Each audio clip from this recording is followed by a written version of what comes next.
Good morning student. आज हम standard 9 का हिंदी विषय पढ़ेंगे। स्टैंडर्ड 9 का हिंदी विषय का चौथा इकाई है कर्ण का जीवन दर्शन। उसके लेखक है रामधारीशी और उसका उपनाम है दिनकर। अब पहले तो हम ये काव्य के समझते हैं कि उसमें क्या दिया गया है कि कर्ण था वो किसका पुत्र था? कुंती का और सूर्य का।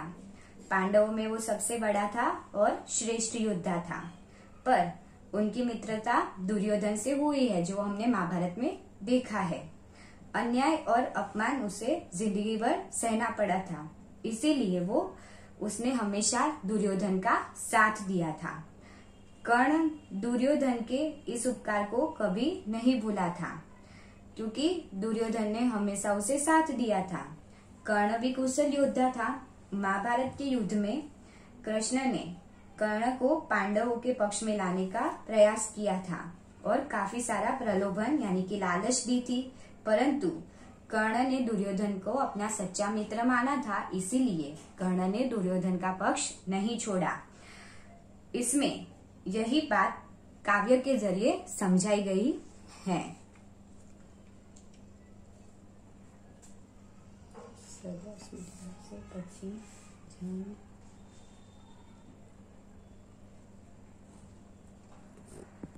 अब हम इस काव्य को समझते हैं, फिर उसका अर्थ समझते हैं। वैभव विलास की चाह नहीं, अपनी कोई परवाह नहीं, बस यही चाहता हूँ केवल दान की देव सरिता निर्मल। अब कर्ण को दानवीर भी बोला जाता था। करतल से झरती रहे सदा, निर्धन को भरती रहे सदा। अब हम इसका अर्थ समझते हैं कि कर्ण श्री कृष्ण से क्या कहते हैं कि मुझे धन दौलत और सांसारिक सुख भोगने की कोई इच्छा नहीं है। वो यानी कि कर्ण बोलता है कि मैं अपने जीवन की कोई परवाह नहीं करता, बस मेरी तो यही इच्छा है कि मैं सदा अपने हाथों से दान करता रहूं और निर्धनों को यानी कि गरीबों को सुखी बनाता रहूं। उसके आगे का काव्य समझते हैं। तुच्छ है राज्य क्या है केशव, केशव यानी भगवान श्री कृष्ण। पता क्या नर कर प्राप्त विभव, चिंता प्रबुद्ध अत्यल्प हास, कुछ चाक चिक्ष कुछ क्षण विलास, पर वह भी यही गवाना है, कुछ साथ नहीं ले जाना है। अब इसका अर्थ समझते हैं कि हे कृष्ण, जिस राज्य का आप मुझे प्रलोभन दे रहे हैं यानी कि लालच दे रहे हैं, वह तो बहुत तुच्छ यानी कि छोटी सी वस्तु है, जिसका कोई महत्व नहीं है। वैभव पाकर मनुष्य को क्या मिलता है? वैभव पाकर उसे ढेर सारी चिंताएं और नाम मात्र की हंसी खुशी मिलती है। थोड़ी बहुत दमक चमक और थोड़े समय के लिए सुख सुविधाएं मिल जाता है, पर ये सारी चीजें उसे छोड़ देनी पड़ती है और मृत्यु के समय तो उसे खाली हाथ जाना पड़ता है, हाथ अपने साथ कुछ नहीं आता। मुझसे मनुष्य जो होते हैं, कंचन का भार न ढोते हैं, पाते हैं धन बिखराने को, लाते हैं रतन लुटाने को, जग से न कभी कुछ लेते हैं, दान ही हृदय का देते हैं। विस्तार समझते हैं। हे कर्ण बोलता है कृष्ण से कि हे कृष्ण, उसके जैसे मनुष्य सोने का यानी कि कर्ण जैसे मनुष्य है वो सोने का भार नहीं उठा सकते, सुख वैभव का जीवन नहीं बिताते, वे लोगों में बांटने के लिए ही धन की प्राप्ति करते हैं। जो बहुमूल्य यानी कि कीमती वस्तुएं हैं वो भी लोगों में बांट देते हैं यानी कि दान कर देते हैं।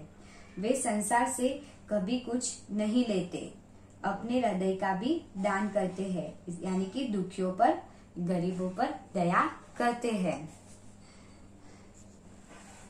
प्रासादों के कौन काब प्रासाद यानी महल, कान काब शिखर होते कबूतर के ही घर, महलों में गरुड़ न होता है, कंचन पर कभी न सोता है, बसता है वह कहीं पहाड़ों में, शैलों की फटी दरारों में। अब कर्ण क्या कहते हैं, सोने जैसी चमक दमक वाले राजमहल की जो चोटियां यानी कि जो सबसे ऊपर का भाग है वो उस पर क्या कौन घर बनाता है, कबूतरी घर बनाते हैं। गरुड़ पक्षी कभी भी महल में नहीं होता है, यानी कि जो पक्षियों का राजा है फिर भी वो महल में नहीं रहता है। वह स्वर्णिम बिछोने पर नहीं सोता है, यानी कि जो गोल्ड यानी कि सोने के बिछोने पर नहीं सोता है। उसका निवास तो पहाड़ियों में ही होता है, पहाड़ों की फटी दरारें ही उसका घर बन जाती है। होकर समृद्धि सुख के अधीन मानव होता नित तपह क्षीण, सत्ता किरीट मणिमय, आसन करते मनुष्य का तेज हरण, नर विभव हेतु ललचाता है पर वही मनुष्य को खाता है। अब इसका अर्थ समझते हैं कि धन दौलत है वो सुख का गुलाम बना देती है मनुष्य को, इसीलिए मनुष्य क्या करता है कि अपना जो तेज है यानी कि जो मेहनत करना है वो धीरे धीरे छोड़ देता है। जो राजपद है, मुकुट है, फिर मणि यानी कि जो कीमती चीजें है उससे जड़े सिंहासन पर मनुष्य के तेज को हर लेते हैं और उसे प्रभावहीन बना देते हैं। मनुष्य धन संपत्ति पाने के लिए ललचाता है पर यही धन संपत्ति उसे एक दिन नष्ट कर देती है। चांदनी पुष्प छाया में पल नर गले बने सुमधुर कोमल, पर अमृत कलेश का पाए बिना आतप अधड़ में जिए बिना, वह पुरुष नहीं कहला सकता, विघ्नों को नहीं हिला सकता। अब इसका अर्थ समझते हैं कि कर्ण क्या कहता है श्री कृष्ण से कि चांद यानी कि चांदनी और फूलों की छाया जो अत्यंत सुख सुविधा में पला बड़ा है वो मनुष्य सुंदर और कोमल भले बन जाए, परंतु कष्ट सहे बिना यानी कि धूप आंधी सहे बिना वह पुरुष यानी कि सच्चा इंसान नहीं कहलाता। यानी कि जो व्यक्ति संसार में आता है उन्हें सुख और दुख का सामना करना पड़ता है, कठिन परिस्थितियों का भी सामना करना पड़ता है। अब आगे देखते हैं, उड़ते जो झंझावातों में, पीते जो वाली प्रपातों में, सारा आकाश अयन जिनका, विषधर भोजन जिनका, वे ही फणिबंद चुड़ाते हैं, धरती का हृदय जुड़ाते हैं।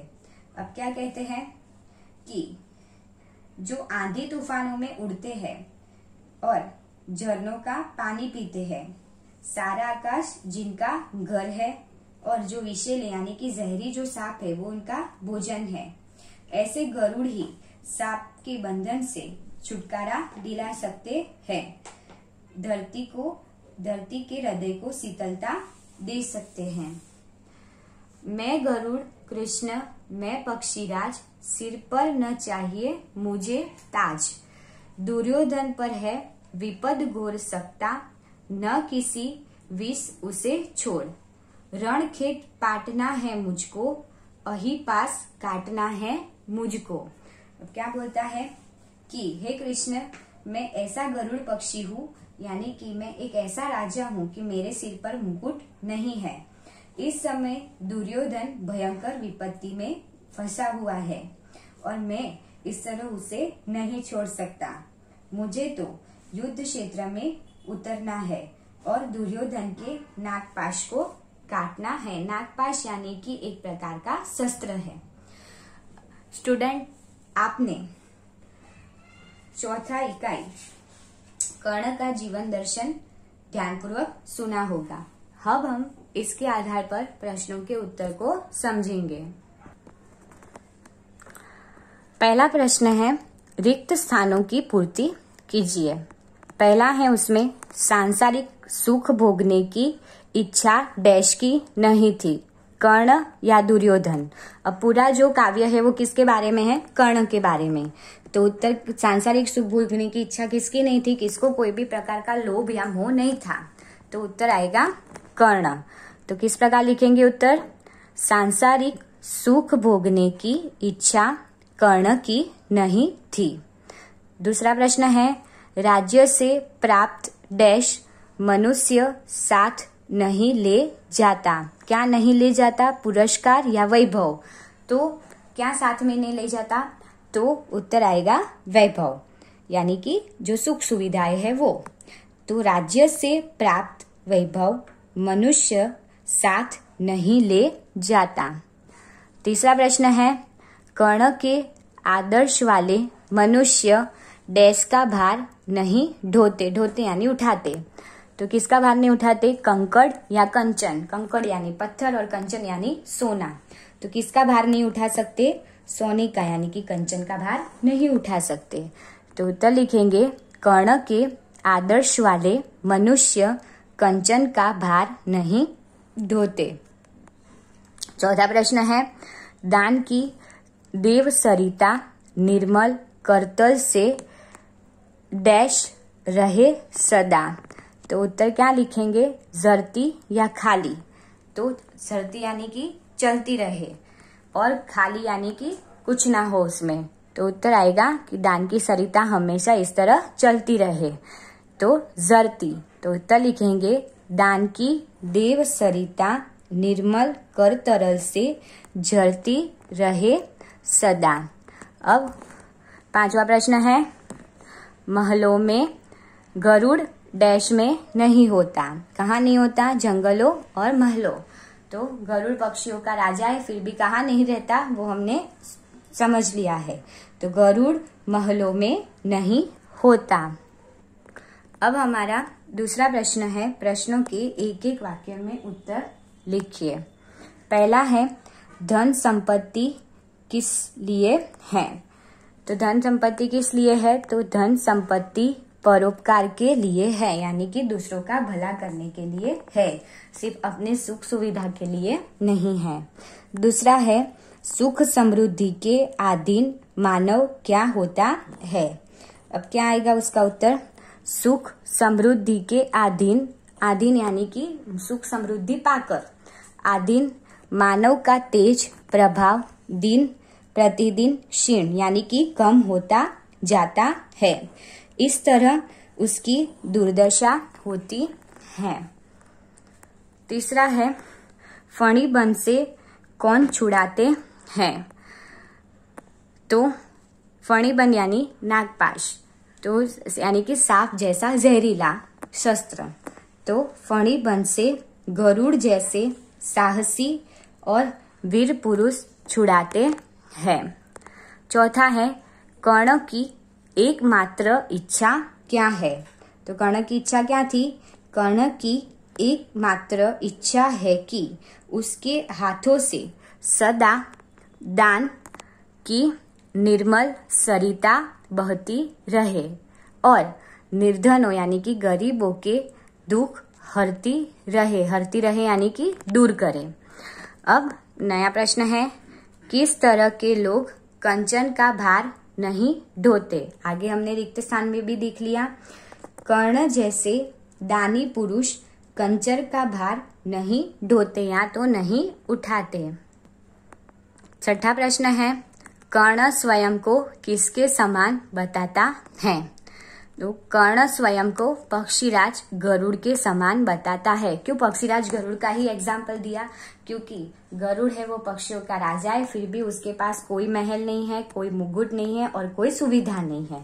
तो कर्ण भी ऐसा ही राजा था कि उसके पास की कोई मुकुट नहीं था, कोई महल नहीं था और कोई भी और सुविधाएं नहीं थी। अब सातवां प्रश्न है कर्ण को कौन सा अहिपाश काटना है?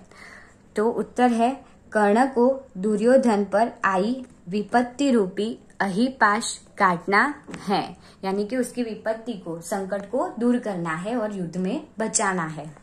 8वां है वैभव हेतु ललचाने का क्या परिणाम होता है, यानी कि सुख सुविधा के पीछे भागते हैं तो उसका परिणाम क्या होता है। तो उत्तर है वैभव हेतु ललचाने का यह परिणाम होता है कि वह लालच ही मनुष्य को नष्ट कर देता है। अब नया प्रश्न है, प्रश्नों के 2-3 वाक्य में उत्तर लिखिए। पहला है वैभव से क्या प्राप्त होता है। तो क्या प्राप्त होता है, तो वैभव से मनुष्य को ढेर सारी चिंताएं और थोड़ी सी हंसी खुशी प्राप्त होती है। इसके अतिरिक्त उसे चमक दमक दिखाने का अवसर और क्षणिक यानी कि थोड़ी देर भोग विलास प्राप्त होता है। नया प्रश्न है गरुड़ कहाँ रहता है। तो गरुड़ कहाँ रहता है वो लिखा था हमने। गरुड़ पहाड़ों में निवास करता है। चट्टानों की फटी दरारें ही उसका घर होती है। तीसरा प्रश्न परोपकारी मनुष्य क्या करते हैं। क्या करते हैं वो लिखना है। तो परोपकारी यानी कि अच्छे मनुष्य धन का कभी संग्रह नहीं करते। वे अपने धन को जरूरतमंद लोगों में बांट देते हैं, यानी कि दूसरों की मदद करते हैं। चौथा है कर्ण दुर्योधन का साथ क्यों नहीं छोड़ सकता। क्यों नहीं छोड़ सकता, उत्तर लिखते हैं दुर्योधन के सामने युद्ध का घोर संकट है, इसीलिए सच्चा मित्र होने के कारण कर्ण आपत्ति के समय उसका साथ नहीं छोड़ सकता। अब नए प्रश्न है आपका, विरोधी शब्द लिखिए। तो निर्मल यानी कि अच्छा, तो उसका विरोधी हो गया मलिन यानी कि गंदा। दूसरा है निर्धन यानी कि पैसे नहीं है जिसके पास, तो उसका विरोधार्थी बनेगा धनवान। चौथा है तीसरा है प्रबुद्ध यानी कि ज्यादा, तो उसका क्या हो जाएगा कम। शिखर यानी कि पहाड़ के सबसे ऊपर की चोटी, तो विरोधार्थी बन गया तलहटी। तलहटी यानी कि सबसे नीचे का भाग जमीन का। पांचवा है कोमल, तो उसका बन गया विरोधी कठोर। छठा है अमृत, तो उसका विरोधी लिखेंगे विष। सातवां है तुच्छ यानी कि जिसका कोई इम्पोर्टेंट नहीं है, महत्व नहीं है, तो उसका विरोधी बन गया महान। आठवां है अल्प यानी कि कम, तो उसका विरोधी बनेगा अधिक। नौवां है बिखेरना, तो विरोधी बनेगा बटोरना। फिर 10वां है पुरस्कार, तो उसका विरोधी बनेगा सज। अब नया प्रश्न है आप लोगों का, समानार्थी यानी कि पर्यायवाची शब्द लिखिए। तो पहला है विलास, तो विलास का समानार्थी बन गया सुख उपभोग। दूसरा है करतल, तो करतल का क्या बनेगा समानार्थी हथेली। तीसरा है तुच्छ, तो उसका समानार्थी लिखेंगे शूद्र। चौथा है प्रचुर, तो उसका समानार्थी बन गया प्रबुद्ध। पांचवा है दरज, दरज यानी कि दरार।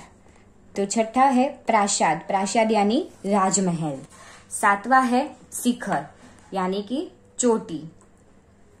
आठवां है चोटी यानी कि पहाड़ का सबसे ऊपर का भाग, माथे वाली चोटी नहीं। आठवां है आंधी, तो अंधड़, आंधी को तूफान भी लिख सकते हैं और अंधड़ भी लिख सकते हैं। नौवां है वारी, तो वारी को क्या बोलेंगे पानी। 10वां है विष, तो विष को आप गरल भी लिख सकते हैं और जहर भी लिख सकते हैं। 11वां है सैल, तो उसका हो जाएगा चट्टान यानी कि पत्थर। 12वां है अयन, अयन यानी कि गमन, एक जगह से दूसरी जगह जाना। कोमल, तो उसका समानार्थी बन गया मृदु। भुजंग, तो उसका समानार्थी लिखेंगे सर्प। आतप यानी कि धूप, और विपद है तो इसका बनेगा संकट। अब आप लोगों का नया प्रश्न है, शब्द समूह के लिए एक शब्द लिखिए। पहला है मंदिर या पहाड़ का सबसे ऊंचा भाग, तो उत्तर क्या आएगा शिखर। दूसरा है कनक जैसी आभा वाला, कनक यानी कि कंचन भी हो सकता है, यानी कि सोने जैसी आभा वाला, यानी कि चमक वाला, तो क्या होगा उसका कनकाभ। तीसरा है रेखा की तरह अवकाश। अवकाश यानी कि खाली जगह, जैसे कि दरार पड़ी है उसे, तो उसको क्या बोलेंगे, दरार। चौथा है जिसका तेज यानी कि तप क्षीण हो गया है। क्षीण यानी कि कम, तो क्या आएगा, तप क्षीण। पांचवा है फणीधर नाग का बंधन, तो क्या आएगा, फणी पाश। छठा है पक्षियों में राजा, तो क्या आएगा, पक्षी राज। उसका उत्तर नहीं लिखना कि कौन है, सिर्फ उसका शब्द लिखना है, तो क्या आएगा, पक्षी राज। अब आप लोगों का नया प्रश्न है, कर्तुवाचक संज्ञा पहचान कर लिखिए। पहला है आजकल लोक प्रतिनिधि सेवक की भूमिका कम अदा करते हैं। तो पहले ही बोला था कि जो काम करता है उसे कर्तुवाचक संज्ञा में लिया जाता है। तो सेवा का काम कौन करता है, सेवक, तो सेवक हो गई हमारी कर्तुवाचक संज्ञा। दूसरा है कभी कभी संपत्ति का भोगी, भोगी यानी कि संपत्ति का भोग विलास यानी कि उसका उपयोग करने वाला, उसका मालिक नहीं होता। तो भोगी है यानी कि भोग विलास करने वाला इंसान, तो क्या आएगा, भोगी हमारी कर्तुवाचक संज्ञा। तीसरा है भयंकर स्वप्नों को देखकर व्यक्ति की नींद उड़ गई। कैसे स्वप्न देखे थे, भयंकर, तो भयंकर क्या आएगा हमारा, कर्तुवाचक संज्ञा। चौथा है सुनार ने स्वर्ण से अति प्राचीन कलात्मक मूर्तियां बनाई। तो किसने बनाई, सुनार ने, तो क्या होगी वो हमारी कर्तुवाचक संज्ञा। अब वाक्य में से विशेषण पहचान कर लिखिए। जो हमें स्पेशल यानी कि विशेष दिखता है वो क्या हो जाता है, हमारा विशेषण, जो वाक्य को ज्यादा अच्छा बनाता है। पहला है विलासी राजा प्रजा के प्रति ध्यान नहीं देता। कैसा राजा है, विलासी यानी कि सुख सुविधा में उलझा हुआ है, तो विलासी है वो क्या हो गया हमारा विशेषण। दूसरा है हमारे राज्य में स्वर्णिम गुजरात योजना अंतर्गत कई कार्यक्रम होते हैं। कैसी योजना है, स्वर्णिम, तो क्या आएगा उत्तर, स्वर्णिम। तीसरी है झंझावाती हवा में गरीबों के झोपड़े नष्ट हो गए। झंझावाती यानी कि तूफानी हवा, तो कैसी हवा ने गरीबों के झोपड़े नष्ट कर दिए, तो झंझावाती हो गई, तो झंझावाती आ गई हमारा विशेषण। चौथा है समृद्ध देश की यह निशानी होती है कि उनमें सभी लोग सुखी होते हैं। तो देश कैसा है, तो वहां लोग सुखी होते हैं, समृद्ध होता है, तो क्या हो गया विशेषण, समृद्ध। पांचवा है धन वैभव को ही अग्रिमता देने वाले लोग तुच्छ है। तुच्छ यानी कि जिसका कोई इम्पोर्टेंट नहीं है, छोटे लोग, तो तुच्छ बन गया हमारा विशेषण।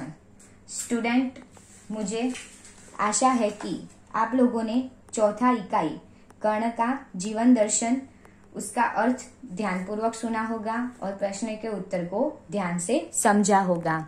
Thank you.